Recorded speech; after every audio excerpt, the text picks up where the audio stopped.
So factoring by grouping is for 4 terms. Last time we factored by GCF, which was for any number, but grouping is specifically for 4 terms. So step 1 is to check all 4 terms for GCF first. If there is one, factor it out first. So no matter what type of factoring we do, our first step is always going to be to check for GCF. It's always going to be the very first thing we do in all of our factoring.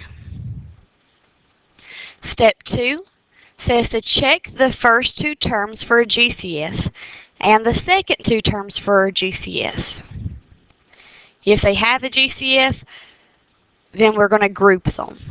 So if they have a GCF, group them. That's where our term grouping comes in. Factoring by grouping. We group the first 2, and we group the second 2. However, if they do not have a GCF, we're going to have to change the order to make 2 groups of 2 terms with a GCF. So if for some reason they do not have a GCF, we're going to have to change their order. That's the commutative property that lets us change the order of our terms. Step 3, factor the GCF out of each group. That means there should be 2. We'll have 2 GCFs.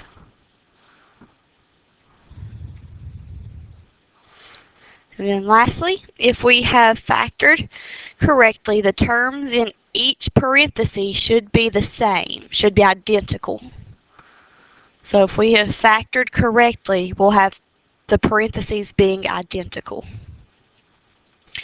And lastly, we write our answer with our GCFs in our first parenthesis. And then in a second parenthesis, we have the one that's the same. So in GCF, we only had 1 parenthesis. In grouping, our answer has 2. It'd be 2 binomials. So answer will be 2 binomials.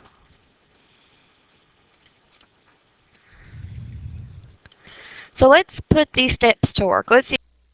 Okay, so let's see our first example here for factoring by grouping. So examples, and then example 1. We have 12p cubed minus 21p squared plus 28p minus 49. Now, as far as it goes, we always have to check for GCF first. So I'm going to always take my smallest number here to check for GCF, so 12. And then see if 12 can go into my smallest number. So can 12 go into 21 evenly? No, it can't. So, I have to do like 1 times 12. We tried 12, 12 didn't work. So then 12 divided by 2 gives us 6. Can 6 go into 21 evenly? Nope, that doesn't work. So then 3, 12 divided by 3 is 4. Alright, can 4 go into 21? Nope. Can 3 go into 21? Yes. So 21 can be divided by 3. Can 28 be divided by 3? Nope, it gives us 9.3 repeating, so 3 didn't work. And now we got to try our last one, 2. So 2.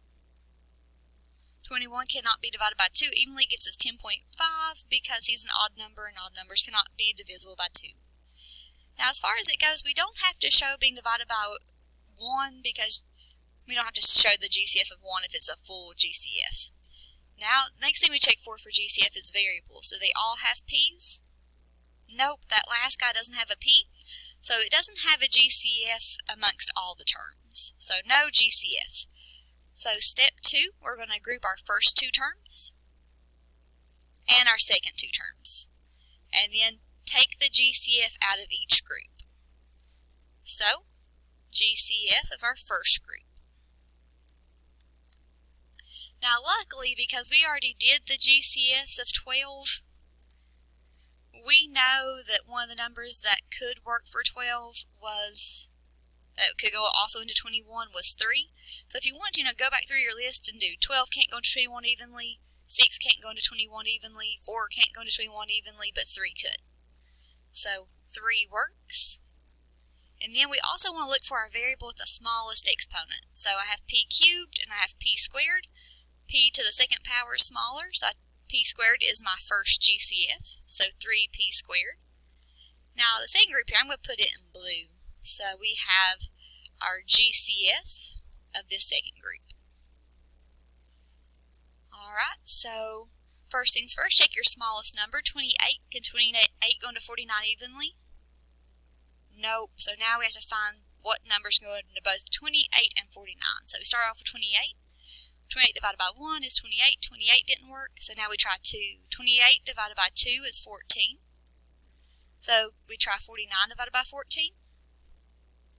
That doesn't work, so now we have to go and try our next one.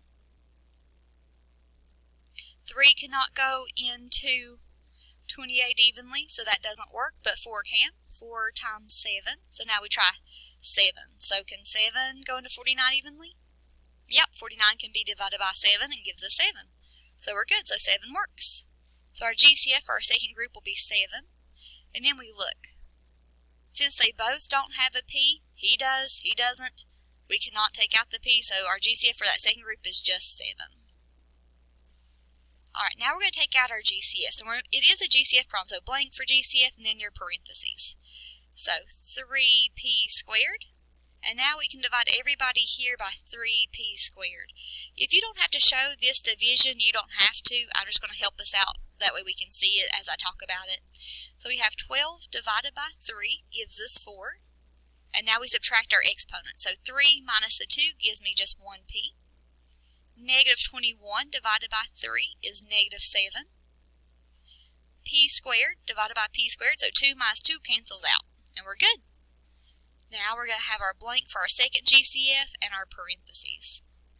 Now, I will tell you, this is where I'm a bit of a stickler. We have to separate these two groups with a sign, with a plus or minus. And since he is a positive 7, we have to put plus 7 here. You forget this one itty-bitty sign here, that plus sign, you go break my heart because it says they're all being multiplied. And they're not all being multiplied. We have one group that is, and then we have another group that is. But you got to remember to put that plus sign if it's positive and a minus sign if it's negative. Alrighty, so now we have 28 divided by 7 and 49 divided by 7. So 28 divided by 7 gives me 4, and then I drop down my p. Negative 49 divided by 7 is negative 7. Alright, I'm going to stop here. We talked about this in our notes when we said our answer should have a parenthesis that's the same. At this step, you know you've done this step correctly is if you end up with a parenthesis that is identical to the other parenthesis. So I have 4p minus 7 in my first parenthesis, and I have 4p minus 7 in my second parenthesis. That means we are good to go to write our final answer. So in our first parenthesis, we're going to put the GCFs, and second parenthesis the one that's the same. So my GCFs were 3p squared plus 7. And then my parenthesis that's the same is 4p minus 7. And we're good. We box him in. That's our final answer. There we go. So when we factor by grouping, it's actually 2 GCF problems in one. So we had to find the GCF of our first group, then find the GCF of our second group, and from there we take our GCFs, put them in the first parenthesis, take our parenthesis the same, put it in the second parenthesis, and you're good. Now, what happens if you get to this step and you're like, Miss Bowen, I'm not sure if I did this correct. Not to fear, you can do a check for it. So for this one, we have 2 terms in our first parenthesis. We have 2 terms in our second parenthesis, which means we can FOIL these to make sure we can check on when we got the right answer. So FOIL, we do the first times first. So 3p squared times 4p. 3 times 4 is 12. P squared and p make p cubed. Outside, 3p squared times negative 7. 3 times negative 7 is negative 21. P squared stays with it. Now inside, 7 times 4p is positive 28p. And lastly, 7 times negative 7 is negative 49. If you look, our exponents are 3, 2, 1. There's just no like terms combined for this one. But does our check look like our original problem? Yes, it does, so it's good. We know we did it correctly. Once again, you don't have to check all your problems, but it's a good idea to check the ones you're unsure about to make sure you've done them correctly. Alright, let's see another example. So now for example 2. Factoring by grouping, we have 8r cubed minus 64r squared plus r minus 8. Okay, so first thing we got to do is check the whole thing for GCF. So if you look across here, I have 8, 64. Technically there's a 1 there and then 8. So my smallest number is 1. 1 can go into all even numbers evenly, so we don't have to show it. And then after we check for our number, we check for variables. So do they all have r's? Nope. My guy here at the end doesn't have an r, so no GCF. So no whole polynomial GCF. So next, we're going to factor by grouping because I have 4 terms. 1, 2, 3, 4. So because we group it, we group our first 2, we group our second 2. Oh, there you go. You always want to include that sign there. There we go. So now we're going to find the GCF of our first group. So my smaller number is 8, and we always want to see if that number works first. So can 8 go into 64 evenly? So can 64 be divided by 8? Yes, it gives you 8. So that's good. So we can take out the GCF then of 8. And now our r's. We have r cubed. We have r squared. So my smallest exponent on my r is r squared. And that's my GCF of my first group. So now we're going to find our GCF of our second group. Now our first number here is just 1 in front of that r. So our first coefficient is just 1. So we know 1 can go into 8 evenly, or he's the smallest number. We can take out the 1. And then we check, do they both have r's? Nope. So we're all good. And this time we do show the GCF of 1 because that's the only thing 1r and minus 8 have in common. Alright, so now we take out the GCF of our first group. So we divide everybody here by 8r squared. Sorry about that, 8r squared. And 8r squared. There we go. Now we divide. 8 divided by 8 is 1. And then r cubed divided by r squared, so we take it away. 3 minus 2 is just 1r. And since I have an r there, I don't have to show that 1 anymore, because just having an r implies it's 1r. And now negative 64 divided by 8 is negative 8. R squared divided by r squared cancels because 2 minus 2 is 0. Now our second GCF problem. Remember, like I said before, we really need to show what type of 1 that is, and since he's a positive 1, we put plus 1. Now, we divide it right here by 1. So 1r divided by 1. So 1 divided by 1 is 1, and since I have an r left over, I don't have to show it. And now, negative 8 divided by 1 is still negative 8. And if you look, we want our two parentheses to be identical. I have r minus 8 and r minus 8. So we're all good. So it's time to write our final answer. We put our GCFs in the first parentheses, so 8r squared and our plus 1. Now we put the parentheses that's the same in the second one, so r minus 8. And we're all set. That's our final answer. 8r squared plus 1 times r minus 8. And that's our second example. Once again, if you wanted to check it, you could FOIL it, but we don't have to show that one. Alright, now for example 3, we have our 6xy minus 24x minus 2y squared plus 8y. So remember, the very first thing we check for is GCF. And if you look here, my smallest number is 2, and 2 can go into 8 evenly. 8 divided by 2 is 4. 2 can go into 6 evenly. 6 divided by 2 is 3. And 24 can be divided by 2 because 24 divided by 2 is 12. So this one does have a GCF in all the polynomial.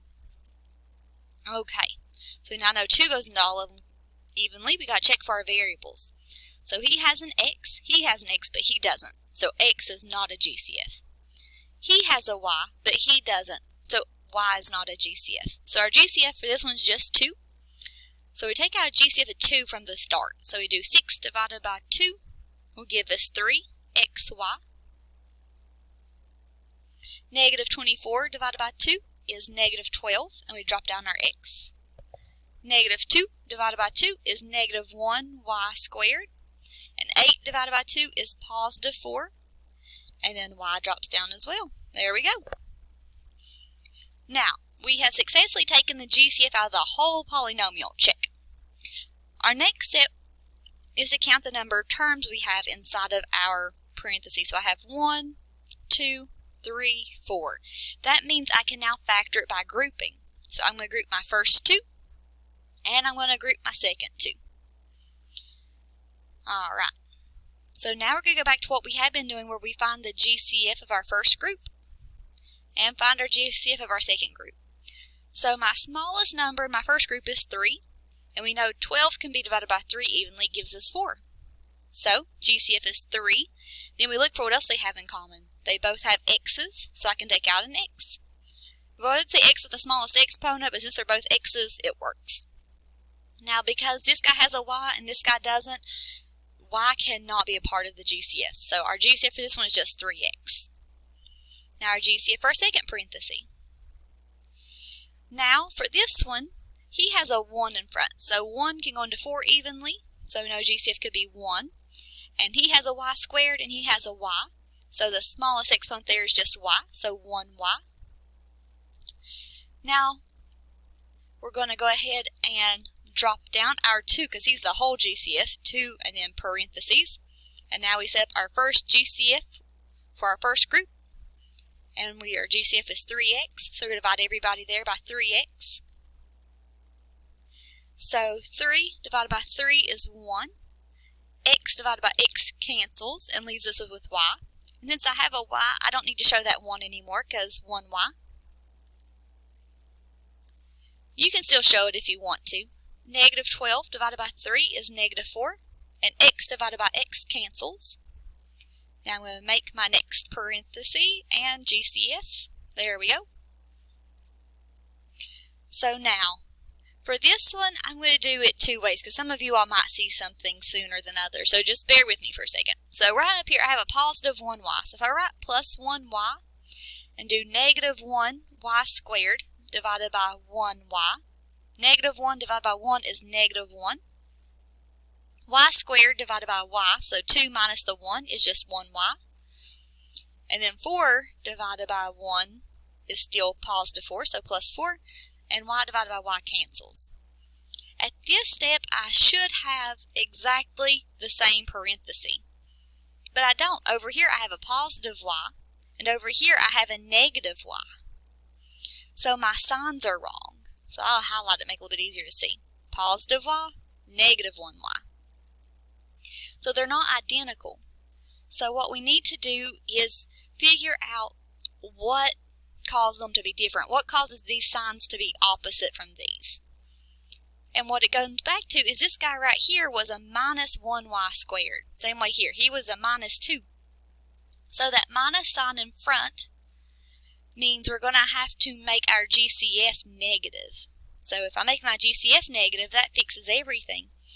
So I'm going to change that sign to a minus. And now negative 1 divided by negative 1 is positive 1. And because I have a y there, I don't need to show the 1 anymore. And now 4 divided by, I'll accidentally erase my negative 1. 4 divided by negative 1 is going to be negative 4. And y still cancel. So now I have y minus 4 and y minus 4. So that means our parentheses are the same. So we're good to go. They're identical. Y minus 4 and y minus 4. Alright, now this GCF here in front, he drops down again for the second time. And we write our final answer with GCS in the first parenthesis and the one that's the same in the second. So our GCS were 3x. Oh, I don't know why my x turned into a y. 3x minus 1. Y. There we go. And now our parentheses that's the same as y minus 4. And we're all good. This whole thing is the answer, even the 2. So the 2 in front says that it had a GCF of 2 to start with, and then we grouped it. So this one had 2 steps. GCF from the get-go, and then it turned into a grouping problem because it had 4 terms in that parenthesis. There we go. And one more thing to just kind of make sure we're all good to go with the signs. The good rule of thumb is if this guy here is negative, then our GCF needs to be negative. Okay? But like I said, you can always do trial and error, how we did the first time, and be like, oh, my signs are different, and then you go back and fix it. So, we're all good. We'll see one last example. Example 4. Let me scoot this over a little bit. There we go. So, example 4, we have 28xy plus 25 plus 35x plus 20y. So the first thing we want to do is check for GCF. So my smallest number here is 20. 20 cannot go into 28 evenly, so we got to do the factors of 20. So 1 and 20. 20 didn't work. Now 2 can go into 20 10 times. So we try 28 divided by 10. That doesn't work. It gives us 2.8. So 10 didn't work. We do 20 divided by 3. That doesn't work. We do 20 divided by 4, and we get 5. So we try 5. 28 divided by 5 gives us 5.4, so, or 5.6. 5.6, so that doesn't work. So 5 didn't work. We try 4. 28 divided by 4 is 7, so that works. But 25 divided by 4, that doesn't work. So 4 didn't work. Now we know 2 will work for 28 because he's even. But 25 divided by 2 is 12.5, so that doesn't work, which puts us all the way back to 1, which means no GCF. So since it doesn't have a GCF in the whole thing, we first count our terms, and we see that we have 4 terms. 1, 2, 3, 4. So that means we're going to factor by grouping. So we're going to group our first 2, then group our second 2. Alright, but if you remember from the get-go, we tried 28 and 25 together, so let's just double check it for GCF. So 25 is my smallest number. We know 25 cannot go to 28 evenly, so 1 times 25, 25 didn't work. 2 cannot go to 25 evenly. 3 cannot go to 25 evenly. And remember, I keep saying going into, but it's divided by. It's like 25 cannot be divided by 2 evenly. 25 cannot be divided by 3 evenly. 25 cannot be divided by 4 evenly. But it can be by 5, so 5 times 5 is 25. Now we check it. 28 divided by 5. That doesn't work. So we then check the GCF for variables, since it didn't have one amongst the numbers to show aside from 1. So he has an X and a Y. He doesn't have any of them. So my GCF for that first parenthesis is just 1. That's not going to work because it's not going to reduce it. So check our second group for GCF. My smallest number here is 20. We've already kind of done the factors of 20, so I'll go through those real quick again. Alright, so we said 20 could not go into 35 evenly. The next one's 10. 10 cannot go into 35 evenly. It gives us 3.5. 3 doesn't go into 20 evenly, but 4 does 5 times. 5 can go into 35. Okay, so they can have a GCF there of 5, but they don't have any variables in common. You got to think, we want the parentheses to be the same. So since they don't have any variables in common in either of the GCFs, and this GCF is just 1, we're going to have to regroup this one. So, I erased my number 4. 4. For this problem, we're going to have to regroup it because neither group worked out correctly from the beginning. So regroup. And you can kind of tell if it needs regrouped by having one whole group that's just 1, like how this GCF was just 1, and it didn't reduce anything down, and it had big numbers. So to regroup it, I'm going to leave my 28xy here in front, and I want to find something that could go with it. Now he's an even number, so I'm going to pair him with the other even number, plus 20y. Okay? And so now my next one is my plus 35x, so he would just drop down plus 35x. And since he ends in a 5, I'd grab my other one that also ends in a 5, plus 25. There we go. And now we have our 4 terms, so we'll group the first 2. I probably should have done that one in red, and then our second 2 here in blue. Alright, so now GCF amongst 20 and 28. So we're back to finding the, it should be in red there, GCF of 28 and 20. So 20 is our smallest number again, so 20. We should be really good with the factors of 20 right now. So 1 times 20, 2 times 10, then 4 times 5. So 20 cannot go into 28 evenly. 10 cannot go into 28 evenly. 5 cannot go into 28 evenly, but 4 can. 28 divided by 4 gives us 7. So 4 can go into 28 evenly, so we got a GCF there of 4. And now they both have y's. So since they both have a y in common, we put the y there for our GCF. Now our second group's GCF. Now, my smallest number here is 25. And what can multiply to 25 is 1 and 25 and 5 and 5, because we already found his factors earlier too. So 25 cannot go into 35 evenly, but 5 can go into 35 7 times. So 35 can be divided by 5 and gives us 7. Now here's a cool little thing to just kind of remember from, oh, I'm sorry guys, apparently it jumped on us. Here's just something cool to remember from grade school. Anything that ends in a 5 is divisible by 5. So that kind of helps us out with finding that GCF. This guy has an X, this guy doesn't, so that's just got to be our GCF for that one is just 5. So now for our first group, take out that GCF in parentheses. So that GCF is 4y, and divide everybody here by 4y. 4y. So 28 divided by 4 is 7. X drops down because he has nobody to go with, and then y divided by y cancels. 20 divided by 4 is positive 5, and y divided by y cancels. Now we get our second group. So his GCF is positive 5. Remember, I'm a stickler for that sign there, so positive 5 means plus 5. And now we divide everybody here by 5. So 35 divided by 5 is 7, and the X stays with it. And then 25 divided by 5 is still positive 5. We check it at this step, make sure we have two parentheses that are identical. I do have 7x plus 5 and 7x plus 5, which means we're good to go. Last step, write our final answer. So first parenthesis gets the GCFs, second parenthesis gets the one that's the same. So we get 4y, and plus 5 is our GCF. And our second one is 7x plus 5, because it's the parentheses, that's the same. And we're good to go. So not very many grouping ones make you reorder them to fix the groups. It doesn't make, not all of them make you regroup them, but if you really struggle with one and you're not finding a way to get it to work, always try regrouping it. And then that way, regroup the terms that have something in common, and you'll be good to go. That finishes up for our factoring by grouping notes. We're ready for our practice work. Thank you.